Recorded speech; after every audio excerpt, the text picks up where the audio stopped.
तो Ampere circuit law is a very important topic, इसका statement लिख लो। According to Ampere circuit law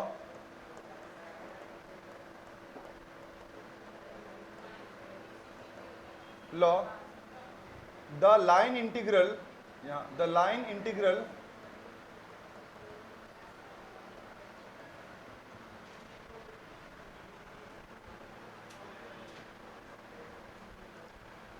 integral of magnetic field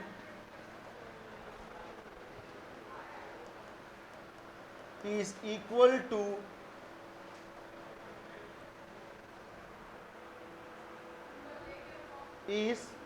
the line integral of magnetic field is equal to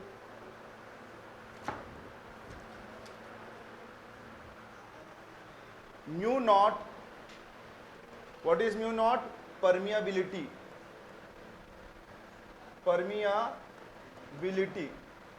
is equal to mu naught times the total current passed through the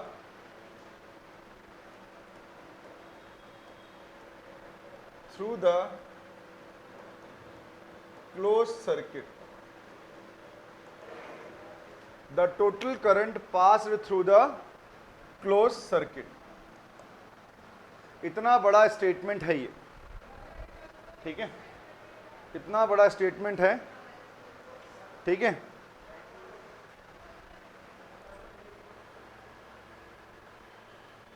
तो अब इसको लिखेंगे कैसे? Mathematically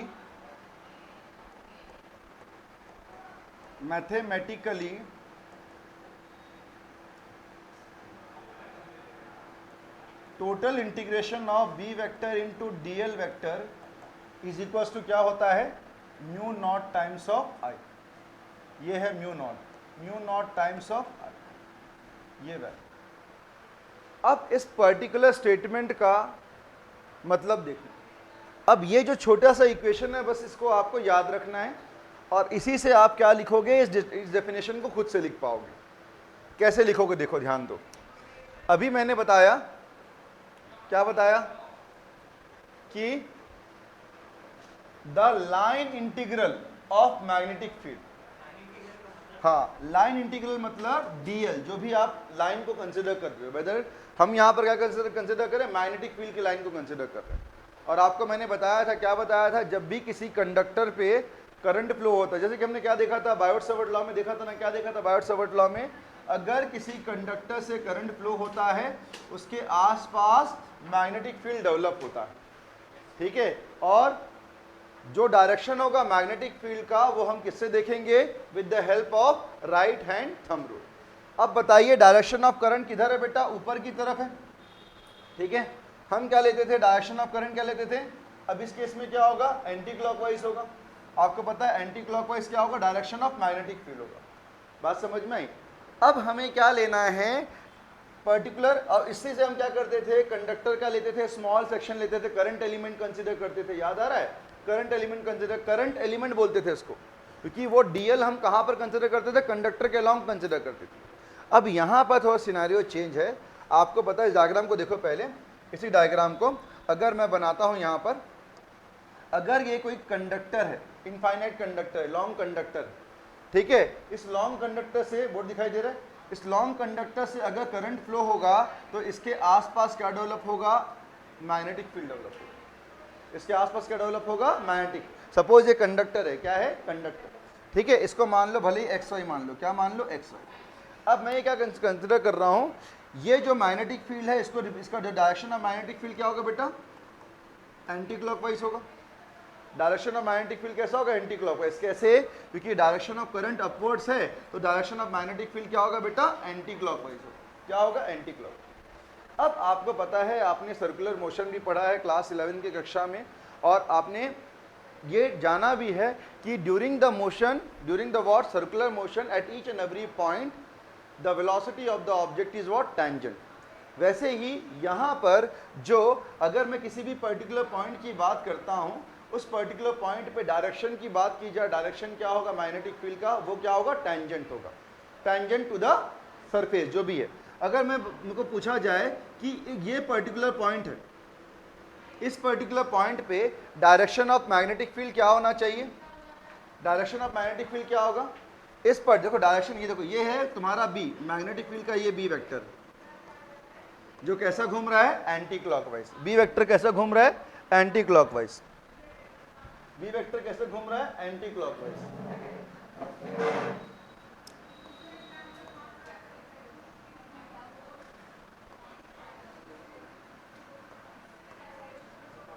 ये है anti clockwise. कैसा है ये, एंटी क्लॉकवाइज। ठीक है, अगर करंट किसी कंडक्टर में, कंडक्टर मतलब कॉपर, अगर कंडक्टर किसी कंडक्टर में करंट अपवर्ड की साइड डायरेक्शन जा रहा है तो डायरेक्शन ऑफ मैग्नेटिक फील्ड क्या होगा, एंटी क्लॉकवाइज होगा। और अगर मैं इस पर्टिकुलर पॉइंट की बात करता हूं, इस पर्टिकुलर पॉइंट पी पे डायरेक्शन ऑफ मैग्नेटिक फील्ड कैसे रिप्रेजेंट करेंगे हम, टेंजेंट। इस सरफेस से क्या रिप्रेजेंट करेंगे, टेंजेंट। तो ये हो गया तुम्हारा बी वेक्टर का डायरेक्शन इस पर्टिकुलर पॉइंट पी, किसी भी पॉइंट पे, किसी भी पॉइंट पे। अगर मैं यहां पर पॉइंट पी कंसीडर करूं तो वहां भी डायरेक्शन क्या होगा, टेंजेंट हो। लेकिन अकॉर्डिंग टू व्हाट एम्पियर ने क्या कहा था, एम्पियर ने ये कहा था the line integral of the magnetic field. अब लाइन किसका कंसीडर करेगा, मैग्नेटिक फील्ड का। अगर ये एक सर्कुलर लूप है, ये मैग्नेटिक सर्कुलर लूप है, ऐसे छोटे छोटे सेक्शन को डिवाइड करूं तो वो भी क्या होगा, डीएल होगा। अगर छोटे छोटे सेक्शन डिवाइड करूं तो क्या, नहीं डीबी बता रहा हूं ना, इस डीएल का डीबी आएगा ना, बता रहा हूं, ये मैग्नेटिक फील्ड का लाइन एलिमेंट है, डीबी तो मैग्नेटिक फील्ड होता है, मतलब बी मतलब मैग्नेटिक फील्ड। अगर मैं इसको, इस लूप को एक, हाँ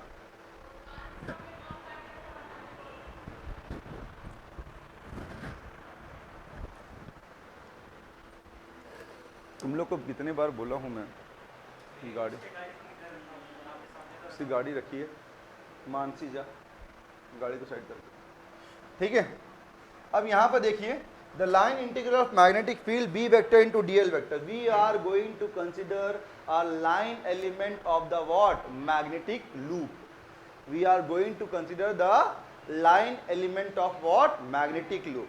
अब यहां पर मैं इसका क्या लूंगा, एक छोटा सा सेक्शन लूंगा, जैसे वहां पर लेता था ना, याद आ रहा है, कंडक्टर के ऊपर एक सेक्शन लेता था, यहां पर जस्ट इसका रेसिप्रोकल है। हम यहां पर क्या कर रहे हैं, उस लूप में क्या ले रहे हैं, उस मैग्नेटिक फील्ड का छोटा सेक्शन क्या ले रहे हैं, डीएल ले रहे हैं। अब ये बताओ, अगर ये डीएल है तो इस डीएल में जो मैग्नेटिक फील्ड होगा वो क्या होगा, डीबी होगा। तो मैग्नेटिक फील्ड क्या होगा, डीबी होगा। बात समझ में आई। अब देखो ये जो स्टेटमेंट है, कैसे आप इस इक्वेशन से याद रख सकते हो। देखो, the line integral of magnetic field, the line integral, किसका इंटीग्रल, किसका, ये देखो line integral of what, magnetic field. बात समझ में आ रही है, दोबारा इसको मैं रफ करके बता देता हूं, समझ में नहीं आ रहा तो यहां पर देखो, ठीक है, समझ में आया तो पूछना। The line integral of magnetic field, आप समझे, the line integral of magnetic field. और याद रखो यहां पर मैंने इंटीग्रेशन पे ऐसा एक सर्कल बनाया है, इंटीग्रेशन में एक सर्कल बनाया है, मतलब मैं इस पूरे क्लोज लूप की बात कर रहा हूं, इस पूरे क्लोज लूप की। क्यों क्लोज लूप की, क्योंकि ये क्लोज लूप किससे मिलके बना है, छोटे छोटे डीएल से मिलके बना है। बात समझ में आई, रटने की जरूरत नहीं, आपको बस स्टेटमेंट याद रखना है, इस स्टेटमेंट से आपको पूरा वर्ड लिखना है। कैसे लिखोगे, the line integral of magnetic field is equal to mu naught, that means what, permeability times the total current pass through the close circuit. अब क्लोज सर्किट कौन सा है, क्लोज सर्किट क्या है, करंट कहां पर फ्लो होगा, क्लोज सर्किट पे ही होगा। कहां पर होगा, क्लोज सर्किट में होगा। तो ये कहीं से कहीं क्लोज सर्किट रहा होगा जहां से क्या आ रहा हो, करंट होगा। बात समझ में आई। तो क्लोज सर्किट में ही क्या फ्लो होता है, करंट फ्लो होता है। तो मेरे साथ स्टेटमेंट समझ में आया, the line integral of the magnetic field, ठीक है, is equal to mu naught मतलब permeability times the total current pass through the close circuit. लेकिन इस स्टेटमेंट को हमें अब क्या करना है, प्रूफ करना है। इस स्टेटमेंट को क्या करना है, हमें प्रूव करना है। तो ये स्टेटमेंट हो चुका, ठीक। अब लोग लिखिए, इसके बाद लिखो, इसके बाद लिखो। स्टेटमेंट में कोई डाउट है तो बता दो मेरे को जल्दी से। अभी डायग्राम बना लिया आप कि नहीं बनाया हो? डायग्राम बना लो। लिखो proof of Ampere's law, amperes सर्क्यूटल law बोलते हैं। Proof of amperes सर्क्यूटल law. अब उसी डायग्राम को हम यहां पर दोबारा बनाएंगे। अब देखो, डायरेक्शन ऑफ करंट किस पे डिपेंड करता है, sorry, direction of magnetic field किस पे डिपेंड करता है, करंट के ऊपर डिपेंड करता है। तो आप यहां पर एक कंडक्टर रिज्यूम कर लो। कंडक्टर पे आप ये डायग्राम बना चुके हो कि पहले? अगर बना चुके हो तो दोबारा मत बनाना, वहां कचरा हो गया था इसलिए मैं दोबारा बना रहा हूं। अब इस पर्टिकुलर सेक्शन में मैं क्या ले रहा हूं, एक स्मॉल सेक्शन ले रहा हूं, ठीक है। ये स्मॉल सेक्शन का जो नाम है वो क्या है, डीएल। और इस स्मॉल डीएल सेक्शन में, ये डीएल सेक्शन पे जो डायरेक्शन ऑफ मैग्नेटिक फील्ड होगी वो क्या होगी बच्चा, टेंजेंट होगी। क्या होगी, टेंजेंट। तो इस प्रकार से ये क्या होगा, टेंजेंट होगा मैग्नेटिक फील्ड का डायरेक्शन। और अगर इस पर्टिकुलर कंडक्टर के सेंटर से इसका मैं डिस्टेंस एज्यूम करूं, यहां से इसका डिस्टेंस एज्यूम करूं, तो ये क्या होगा तुम्हारा आर। ये डिस्टेंस क्या होगा, आर। बात समझ में आ गई? डायग्राम बनाओ, दोबारा डायग्राम बनाओ फटाफट। नहीं, जो बना, जो मतलब जो ठीक से नहीं बना है, ठीक है। बात समझ में आ गई? दिखाई दे रहा बोर्ड?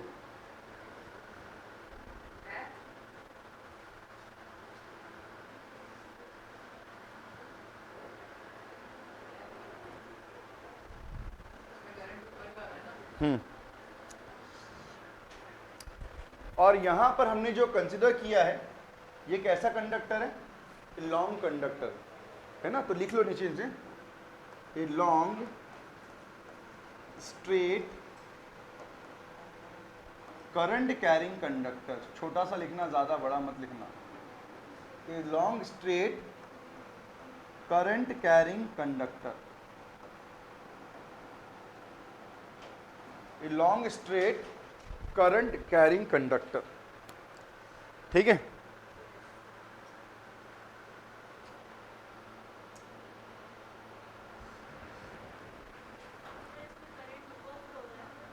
हाँ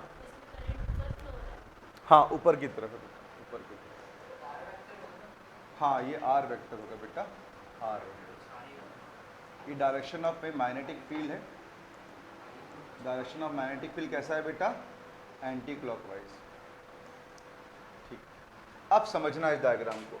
इस सर्कुलर लूप का, इस मैग्नेटिक लूप बोलेंगे, क्या बोलेंगे इसको, मैग्नेटिक लूप। इसका एक स्मॉल सेक्शन लिया आपने डीएल, ज़्यादा इसको कॉम्प्लेक्स नहीं करना। एक कंडक्टर खींचना जिसका लेंथ सपोज आप XY मान लीजिए। इस कंडक्टर के अक्रॉस में जो मैग्नेटिक फील्ड होगा उसको रिप्रेजेंट कीजिए।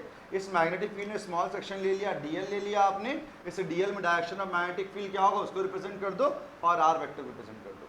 अब आओ, जो मैंने आपको डेरिवेशन करवाया था, याद करो, पीछे की तरफ देखो। इनफाइनाइट लॉन्ग कंडक्टर का डेरिवेशन क्या हुआ था,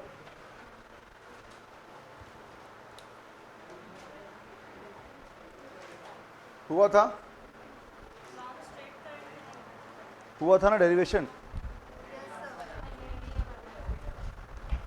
है ना। Infinite long straight current carrying का डेरिवेशन हुआ था। हाँ, क्या फॉर्मूला आया था उसका, mu naught I upon 2πr। नहीं था, आप में नहीं है? अभी लिख लो, शायद मैं लिखाना भूल गया, वो लिख लो। द मैग्नीट्यूड ऑफ द, लिखो इसमें द, या फिर ऐसा लिखना, according to Biot Savart law, the magnitude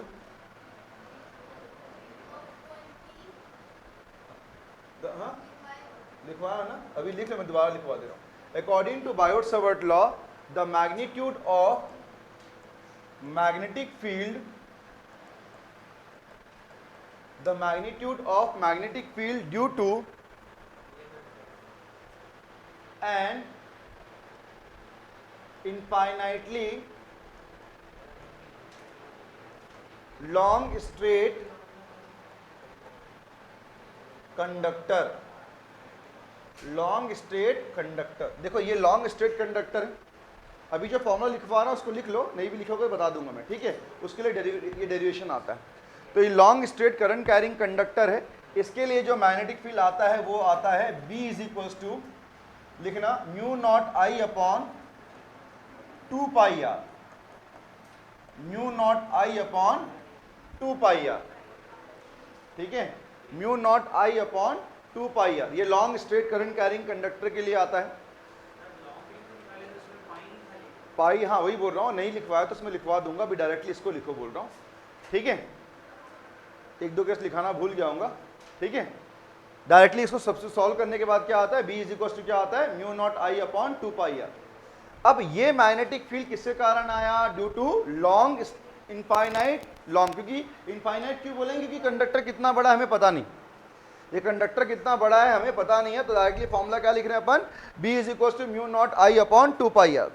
अगर मैं बात करूं यहां पर इस पर्टिकुलर सेक्शन की, यहां पर इस सेक्शन में गौर से देखो, हम देख रहे हैं कि इस सेक्शन में जो डीएल वेक्टर है उसका डायरेक्शन कैसा होगा, ऐसा होगा, इसी डायरेक्शन पे, और इस सेक्शन पे डायरेक्शन ऑफ मैग्नेटिक फील्ड भी क्या है, उसी डायरेक्शन पे है कि नहीं। तो ये बताओ B इंटू डीएल वेक्टर जो हमने लिखा था इससे पहले, हमने यहां लिखा था B vector dot dl vector. अगर मैं, ध्यान दो, अगर मैं यहां पर B vector dot dl vector को अलग से लिखूं, B vector dot dl vector का मतलब क्या होता है, B dl cos of theta, B dl cos of theta, क्योंकि डॉट प्रोडक्ट में क्या आता है, कॉस कंपोनेंट आता है, क्या आता है, कॉस कंपोनेंट। अब ये बताइए, अगर इस डीएल वेक्टर और इस मैग्नेटिक फील्ड का, इसको मैं अलग से रिप्रेजेंट कर देता हूं यहां पर, अगर ये सेक्शन है बच्चों, ये वाला डीएल है और इसी के डायरेक्शन पे मैग्नेटिक फील्ड है, अगर दोनों का डायरेक्शन सेम होगा तो यहां पर एंगल कितना होगा, 0 डिग्री, एंगल कितना होगा, 0 डिग्री। बात समझ में आई। तो B vector into dl vector का जो मैग्नीट्यूड क्या आना चाहिए, वो इनके बीच में एंगल कितना आना चाहिए, 0 डिग्री आना चाहिए। ये समझ रहे बात को, इतना हो गया, इतना लिख लिए। इसके बाद लिखिए, इसके बाद सिग्नल समझा रहा हूं, उसके बाद ये हो गया, इसके बाद लिखो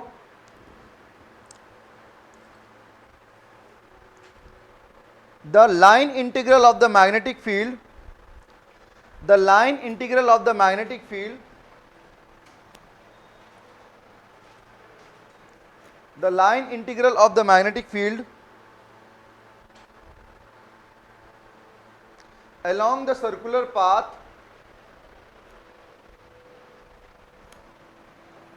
the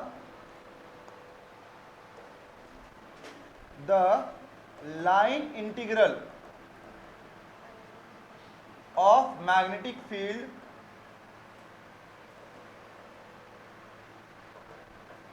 around circular path क्या होगा, यहां से देखो, हाँ वेरी, ये लिख लिए क्या, लिख लिए इसको। अब देखो the line integral of magnetic field, यही है बीएल वेक्टर। अब हम लिखेंगे इसको क्या, बी इंटू, यहां पर लिखेंगे कैसे, total integration of B into dl cos of theta, क्योंकि डॉट प्रोडक्ट को हटा देंगे, यहां ब्रैकेट में क्या लिख सकते हैं हम, ब्रैकेट में लिख सकते हैं since B vector into dl vector को हम क्या लिख सकते हैं, B dl cos of theta, and theta equal to what, 0 degree, theta equal to what, 0 degree, क्योंकि both are acting in the same direction, दोनों का डायरेक्शन क्या है, सेम। अब बताइए यहां पर अगर मैं इसको सॉल्व करूं, हाँ लिखना है B vector into dl vector, तो ये आ जाएगा तुम्हारा total integration of B into dl, cos 0 की वैल्यू कितनी होगी, 1, तो ये आ गया total integration of B into dl, ठीक है। और मैंने जनरलाइज करके जो फॉर्मूला बताया था उसको बता दूंगा, फॉर्मूला क्या था, long straight long infinite straight conductor के लिए फॉर्मूला क्या था मैग्नेटिक फील्ड का, B is equal to mu naught I upon 2πr, mu naught I upon 2πr। ठीक है, एक बड़ा सा फॉर्मूला आता है, उसको हम जब कंसिडर करते हैं तो वहां से आता है, उसको बस याद रख लो, जो लास्ट किसने बताया था। ये लॉन्ग इनफाइनाइट कंडक्टर के लिए ये फॉर्मूला होता है मैग्नेटिक फील्ड का, क्या होता है, B is equal to mu naught I upon 2πr, ये फॉर्मूला होता है। इसी मैग्नेटिक फील्ड की वैल्यू को हम कहां पर पुटअप करने जा रहे हैं, यहां पर। तो जब हम यहां पुटअप करेंगे तो total integration of mu naught I upon 2πr into dl, ये पूरे कांस्टेंट है, कहा जाएगा बेटा, बाहर आ जाएगा, अपॉन 2πr, ये पूरा कांस्टेंट है। ये इंटीग्रेशन किसके रेस्पेक्ट में हो रहा है, dl के। तो जितने भी अंदर एलिमेंट्स हैं l को छोड़ के वो सब कहाँ जाएंगे, बाहर, लेकिन l वाला सिर्फ dl है। और आपको पता है कि टोटल इंटीग्रेशन ऑफ dl, ऐसा लिखूंगा मैं, और आपको पता है कि इंटीग्रेशन ऑफ 1dl क्या होता है, l होता है। लेकिन यहां पर जो इंटीग्रेशन कर रहे हैं पूरा लूप का कर रहे हैं, क्लोज लूप का, तो इसका क्या होगा, सरकमफेरेंस 2πr, कितना होगा, 2πr। बात समझ में आई, समझ में आई बात कि नहीं आई। तो यहां पर ये बचेगा mu naught I upon 2πr into 2πr, bracket में क्या लिखोगे, since total integration of dl is equal to 2πr, इसको क्या बताओगे कि ये क्या है, सरकमफेरेंस ऑफ सर्कल है। सरकमफेरेंस किसका है, सर्कल का, हाँ या ना, ये क्या है, circumference of circle. Concept clear हुआ, ठीक है। अब ये सिंपल सा डेरिवेशन है जो कि बहुत इंपॉर्टेंट है। अब देखिए यहां पर ये 2πr और ये 2πr की वैल्यू कट जाएगी बच्चों। तो यहां से आने वाला जो इक्वेशन है, total integration of b vector into dl vector, total integration of b vector into dl vector, इसकी वैल्यू लास्ट में कितनी आ रही है बताओ। ये हमने प्रूफ कर दी कि total integration of b vector into dl vector की वैल्यू कितनी होती है, म्यू नॉट I के बराबर होती है। किसके बराबर होती है, म्यू नॉट I, ठीक है। And what is mu naught, permeability. What is the definition of permeability, easiness of flowing of flux.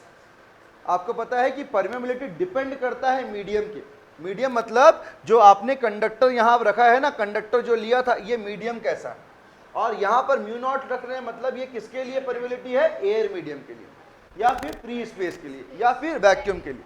जब भी ऐसा क्वेश्चन आएगा तो आप क्या कंसीडर करोगे, म्यू नॉट कंसीडर करोगे। बस एक ही चीज आपको यहां पर दिक्कत होगी, इस फॉर्मूले को भी आपको याद रखना है क्योंकि बताया नहीं। इस फॉर्मूले को क्या बोलेंगे, mu naught I upon 2πr।